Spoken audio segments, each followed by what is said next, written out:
नमस्ते, मैं हूं सुरेश कुमार एकलवे और आप देख रहे हैं Hindustan news and tips. Pakistan के 4 टुकड़ों में बंटने की आशंका से इमरान और बाजवा जहां रात की नींद नहीं ले पा रहे हैं, वहीं ग्रेटर अफगानिस्तान को लेकर शुरू हुए आंदोलन ने उनके होश उड़ा दिए हैं। ग्रेटर अफगानिस्तान की मांग करते हुए अफगान नागरिकों ने पाकिस्तान से लगती डूरंड रेखा पर एक बड़ा आंदोलन किया है। अचानक से खड़े हुए इस आंदोलन ने पाक सेना और इमरान सरकार के हाथ पांव फुला दिए हैं।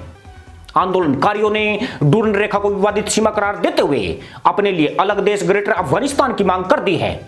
यानी 4 टुकड़ों में टूटने की ओर बढ़ रहे पाकिस्तान के सामने एक और गंभीर संकट उत्पन्न हो गया है। अब पाकिस्तान के भीतर 5वें देश की मांग भी जोर पकड़ गई है।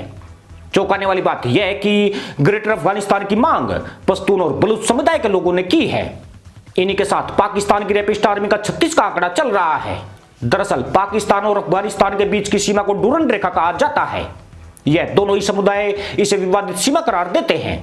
इस सीमा की वजह से सांस्कृतिक तौर पर एक कहे जाने वाले पश्तून और बलूच समुदाय को अफगानिस्तान व पाकिस्तान में बंटकर रहना पड़ रहा है। इसके खिलाफ लाखों पश्तूनों ने आंदोलन शुरू करके पाक सरकार को पेशोपस में डाल दिया है, जिससे पाकिस्तान के अस्तित्व पर गंभीर संकट पैदा हो गया है।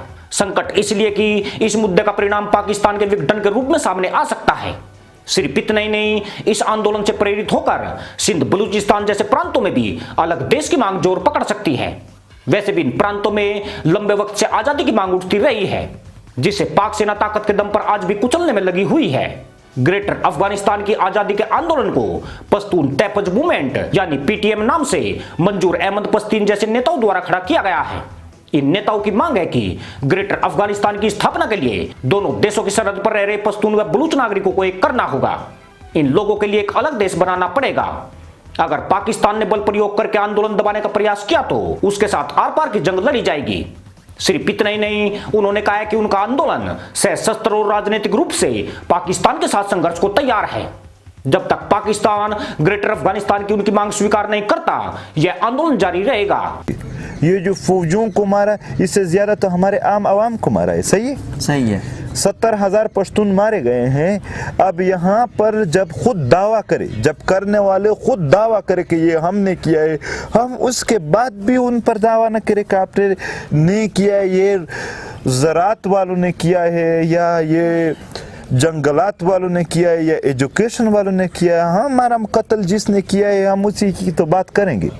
हम तालिबान, फौज या इन जितने भी खुफिया इदारे जो भी जुल्म करेगा, जिसने भी जुल्म किया है, कुलम कुल्ला उस जुल्म को भी बयान करेंगे और जालिम का भी नाम लेंगे। हमने यहाँ पर तालिबान का नाम लिया है, लेंगे और आइंदा भी लेते रहेंगे कि इन्होंने हमारे वतन में जुल्म किया है, फौज ने किया है, इदारों ने किया है। जिसने भी जुल्म किया है, हम जुल्म को इसलिए बयान करते हैं कि जब तक आम आवाम को रियलाइज़ ना हो जाए, जिसने नहीं देखा है जंग, तब तक वो इन लोगों की सपोर्ट करेंगे और ये समझेंगे कि कोई अच्छा काम शुरू है। और उस जब बुरे काम को अच्छे काम के नाम से सपोर्ट किया जाएगा तो वो मज़ीद बदतर बन जाएगा। तो हमारी ज़िंदगी देखो, आप कहते हैं ये नारा मतलब सख्त है, जो हमारे ऊपर तोपों के, टैंकों के और हवाई जहाज़ों के बम्बारियाँ हो रहे थे, हमको मारा जा रहा था, हमारे आम आवाम एक नकीबुल्ला तो नहीं था। इस तरह हज़ारों के लोगों को दहशतगर्दी के नाम पर मारा जाता है और जो असल दहशतगर्द है एहसान उसको शाही मेहमान बनाकर कभी छूट भी दो कि बस ये तो वो हो गया, ये हो गया, ये सब कुछ होता रहा। हमने ये बर्दाश्त किया। ये लोग एक नारा तक, वो भी एक ऐसा नारा जिसका दावा इनके खुद जर्नलों ने और वज़ीर आज़म तक लोगों ने किया है। पीटीएम की इस चेतावनी ने पाकिस्तान में हड़कंप मचा दिया है। आशंका है कि अगर यह आंदोलन मुखर हुआ तो पाकिस्तान में गृह युद्ध या क्रांति हो सकती है। बाकी प्रांतों में भी आजादी की चिंगारी भड़कने का खतरा बढ़ेगा और मदरसा मुल्क एक नई मुश्किल में घिर जाएगा। हैरानी की बात यह है कि पाकिस्तान इस नई मुसीबत का ठीकरा भी भारत के ऊपर फोड़ रहा है। पाक सेना ने अफगानिस्तान सरकार पर पीटीएम को प्रायोजित करने का आरोप भी ठोक दिया है। आपको बता दें कि पाकिस्तान का कुल 60% भूभाग डूरंड रेखा के विवादित क्षेत्र में है। अगर यह आंदोलन सफल रहा तो पाकिस्तान छोटा सा देश रह जाएगा।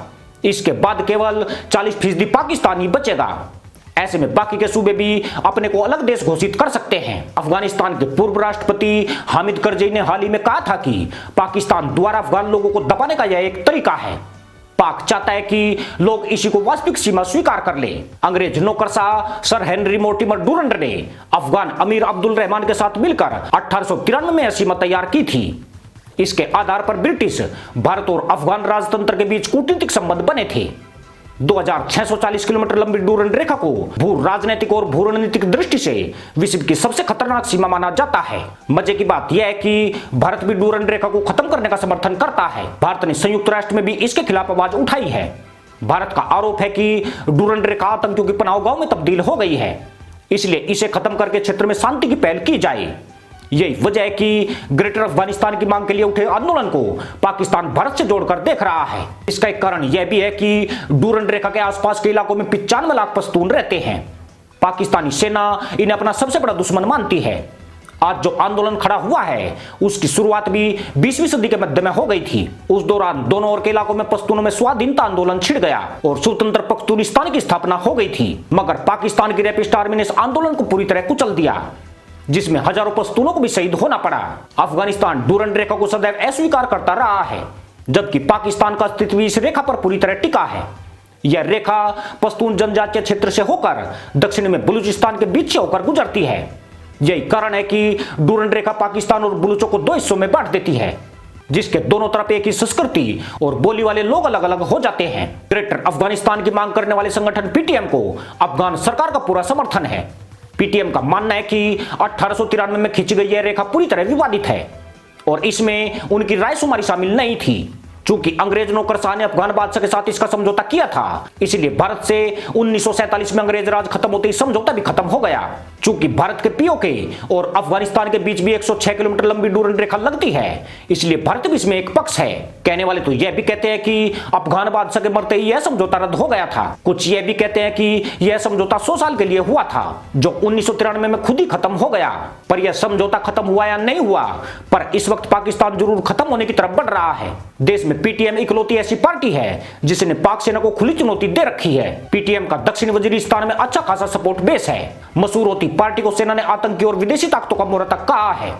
यहां तक कि भारतीय खुफिया एजेंसी रोहतक का नाम भी जोड़ा गया है। पीटीएम एक ऐसी पार्टी है जो क्षेत्र में पाक की रैपिस्ट आर्मी के अपराधों को उजागर करती रही है। ऐसे में डूरंड रेखा पर आजादी का आंदोलन उठ खड़ा होने से पाकिस्तान का पूरा तंत्र हिल गया है। बलूचिस्तान में पहले ही आजादी की मांग को लेकर संघर्ष चल रहा है। यह नया मुद्दा पाकिस्तान का सिरदर्द और बढ़ाएगा। खासतौर से अफगानिस्तान के पश्तूनों से पाकिस्तान को ज्यादा खतरा है। जिस प्रकार अफगान सरकार डूरंड रेखा को रद्द करने की उनकी मांग के पक्ष में खड़ी है, उससे पाक के हिस्से वाले पश्तूनों और बलूचों को और मजबूती मिल रही है। पाकिस्तान अपनी सरहद में तो ताकत का इस्तेमाल कर सकता है, मगर वह अफगानिस्तान के पश्तूनों की आवाज नहीं दबा सकता है। ऊपर से पाकिस्तान की राजनीति में पीटीएम का सीधा हस्तक्षेप उसके लिए कहीं ज्यादा बड़ी मुसीबत है। एक राजनीतिक पार्टी होने के चलते पीटीएम की आवाज अंतर्राष्ट्रीय मंचों तक जाती है। साथ ही भारत और अफगानिस्तान जैसे देश उसके साथ खड़े हैं। सिर्फ इतना ही नहीं, बलूचों के मुद्दे पर ईरान भी पाकिस्तान के खिलाफ है और स्वतंत्र बलूचिस्तान का समर्थन करता रहा है। इससे यह भी संकेत मिलता है कि पीटीएम का आंदोलन किसी भी रूप में कमजोर नहीं पड़ने वाला है। उसकी राजनीतिक इकाई इस मामले को अंतिम परिणाम तक ले जाने को तैयार है। विशेषज्ञों की माने तो आने वाले दिनों में ग्रेटर अफगानिस्तान की मांग और ज्यादा मुखर होने वाली है। यूं भी पश्तून और बलूच दिलेर कौम में शामिल किए जाते हैं। पाक सेना से उनकी लड़ाई पिछले 5 दशक से जारी है। उन्होंने हर बार पाकिस्तान की रैपिस्ट आर्मी को पसीने छुड़ाए हैं। इस बार अपना देश छुड़ाने की बारी है। संभवतः इस चुनौती पर भी बड़ी जीत हासिल करेंगे। इसी के साथ अनुमति दोस्तों, जय जवान जय किसान जय हिंद, वंदे मातरम।